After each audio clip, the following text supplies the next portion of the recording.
anything that you want to manifest today, ask yourself why. So let's try it. You know, think of something that you're thinking about, and just bring it to your mind or write it down on a piece of paper. What would you like to manifest? And the question I have for you is, do you know why? And if the answer to your why, if you have an answer as to why, and you're satisfied by that answer, great, full steam ahead. But if your why is so that I don't have to feel like a failure, or so that I don't have to live in the shadow of money like my dad did, you know, you want to look at that, because you can figure that out now. You can do some healing work around whatever it was that your dad's trigger around money was, that you're worried that you've inherited, or that you still feel traumatized by. So number 2 was know who you are and what you value. And number 3 links to that. It's know the why of what you're manifesting, because that way it will come to you quicker. I'll give you a quick example from my own life that just comes to me.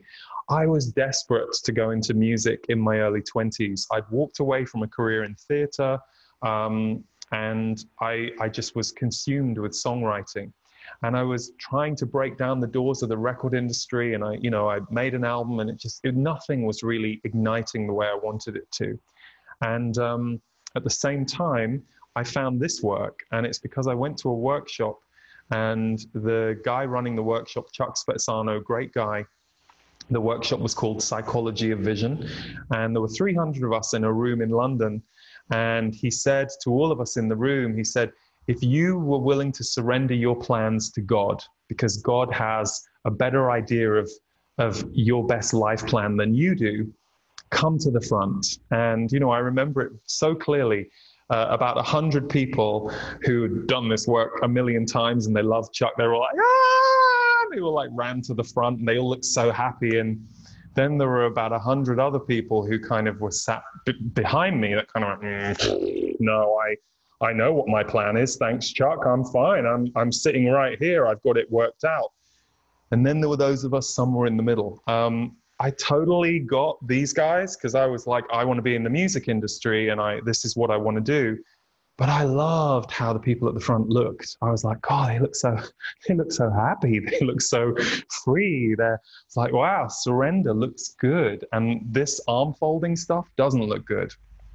Now, hilariously for me, when I started doing this work, I was doing private readings for people. I didn't think anyone would come. I did it because a friend talked me into it, and she had a newsletter. She was a yoga teacher. And 15 years later, it has given me everything that I hoped the music industry would give me. But it's not the form that I was fixated on. So while I was fixated on this thing that wasn't working, that was failing for me, over on the right, this other thing started to happen that I loved self-growth and metaphysics, but I never thought it would be my job. I just loved going to workshops and having readings, and playing that with people. So it's very interesting how the form that we're trying to manifest, there's something in it for all of us. There is something underneath that experience. In my case, it was, I wanted to use my voice to create things that help people the way that music had saved my life. As a tormented teenager, music was like one of the things that saved my life. And so I was like, I love music. I love writing music. I want to create things that do that for people and go around the world and deliver them. And, 15 years later, I've done that just under a different career.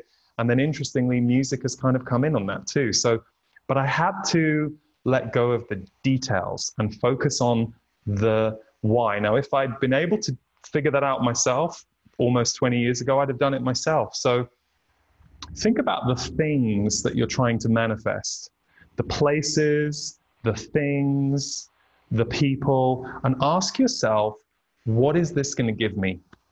So reverse engineer your manifesting a little bit and get under the hood and get into your thoughts and your feelings, because they are there to give you an experience. Abundance is a growth path.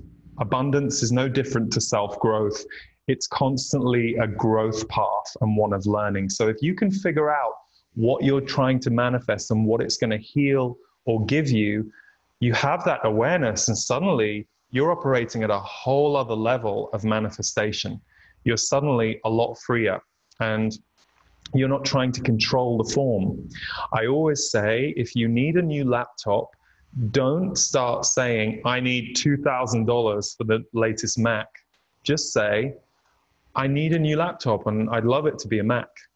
You never know. Someone might give you one. Someone might sell one for $300. So don't get too fixated on you having to control all the details, but know the essence of what it is that you're trying to bring yourself. Or if it is a very specific thing, be willing to be open as to how it might come to you in your life.